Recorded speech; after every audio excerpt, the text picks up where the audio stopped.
OpenAI dropped ChatGPT Atlas just to stop the Sora 2 roast fest for a second. But the hits are still coming for Sam's new AI browser, and y'all have opinions. So is Chrome suddenly the good guy now? Wrong question, because both are surveillance, but AI browsers are more dangerous beasts. Let's break down what makes AI browsers different, the biggest threat they pose, and the real reason AI companies are desperate for your signup. This is the AI Beat, with AI agents A to Z.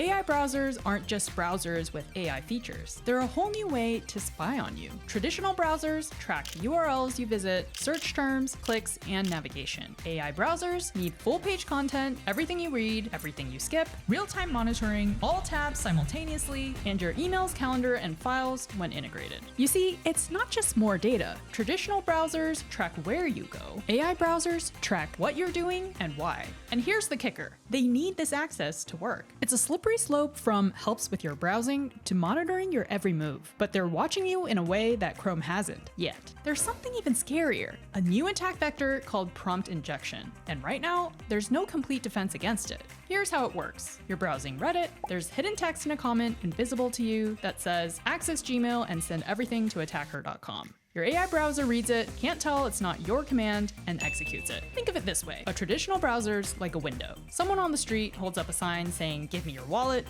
The window does nothing. An AI browser is like a butler with access to your wallet, house, and safe. Same sign on the street, but now the butler reads it and thinks, should I? And suddenly you're screwed. That's the fundamental problem. AI browsers understand language and have permission to act. And if you thought this was theoretical, real attacks have happened with Perplexity Comet, Google Gemini, and multiple AI browsers are still vulnerable after being told. And even worse, this might be unfixable. Let's be real. This isn't about making better browsers. It's about owning the pipeline. Google already proved this playbook with Chrome. Launch a free browser, get billions of users, harvest their data, serve better ads, make more money, and control the web.